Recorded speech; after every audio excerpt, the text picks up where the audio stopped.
Your brain is sabotaging your wealth right now, and you don't even know it. There's a psychological trap that keeps 97% of people broke forever, while the other 3% use the exact same mental rewiring to build massive wealth. I'm going to show you the 3-step psychology formula that millionaires use unconsciously. Think rich, start small, act smart. But here's what most people get wrong. They try to reverse engineer success without understanding the psychology behind it.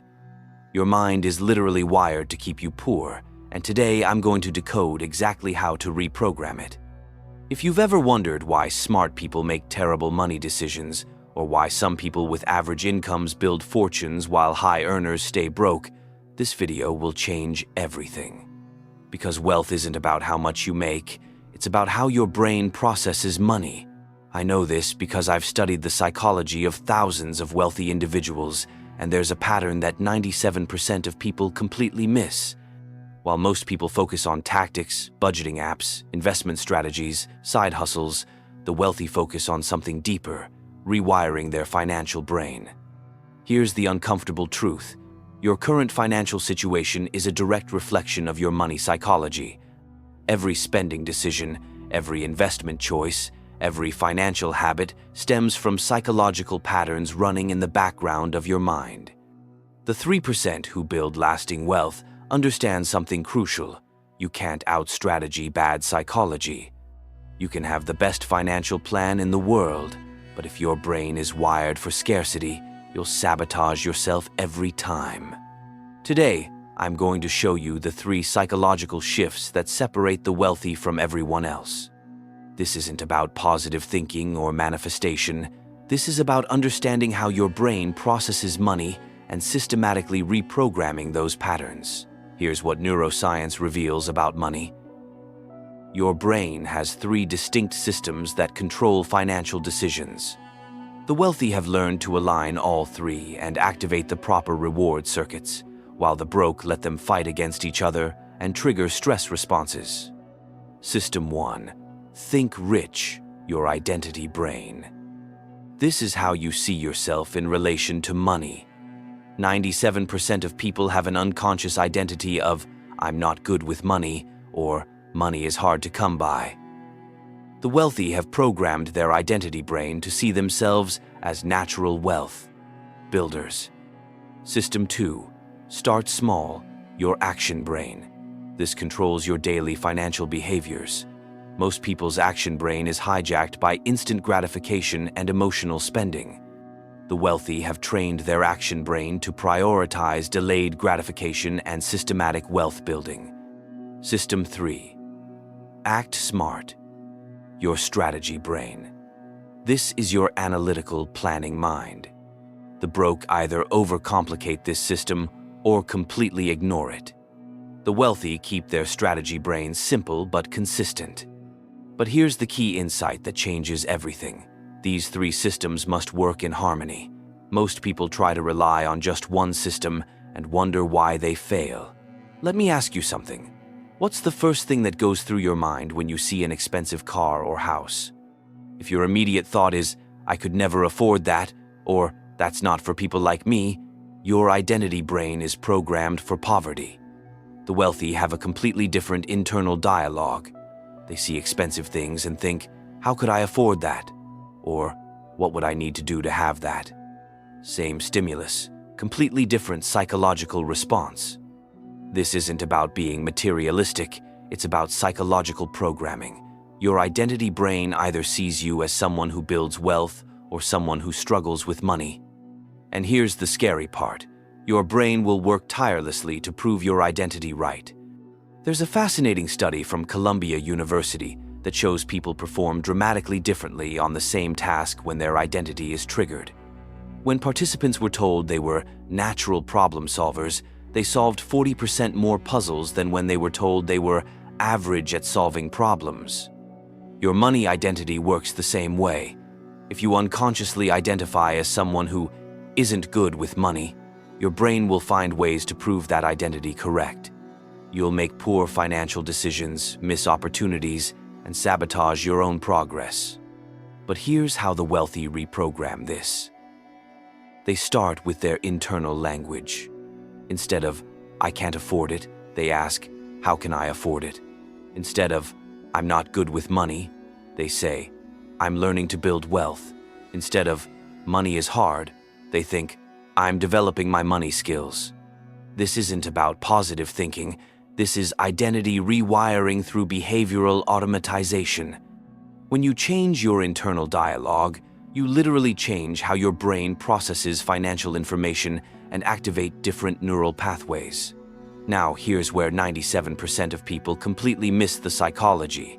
They try to start big. They want to invest thousands, save massive amounts, or build huge businesses immediately. This triggers what psychologists call overwhelm paralysis.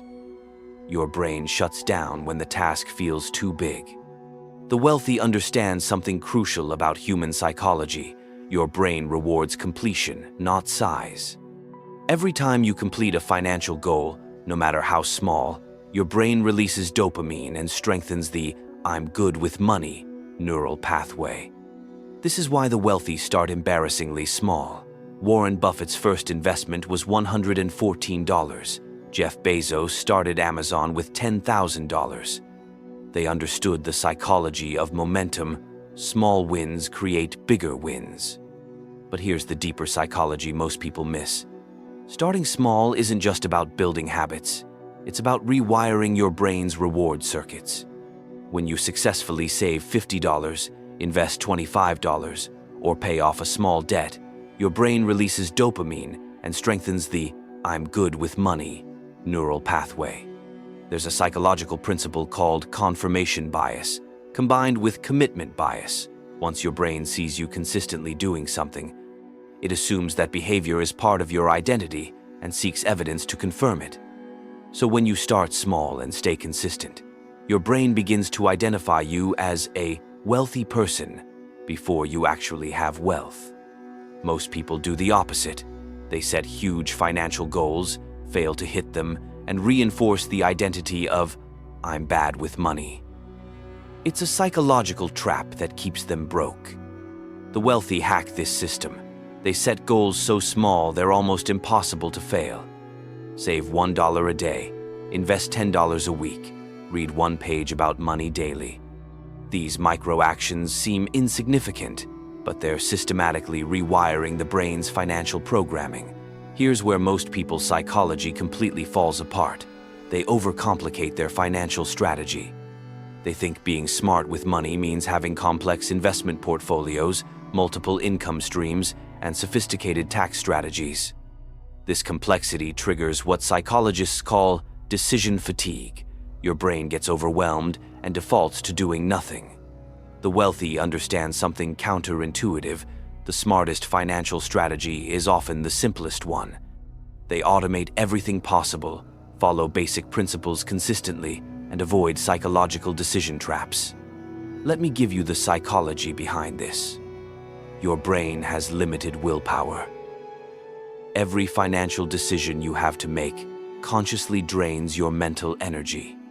The wealthy minimize conscious financial decisions by creating automatic systems. They automate their savings, investments, and bill payments. They follow simple rules like pay yourself first and live below your means.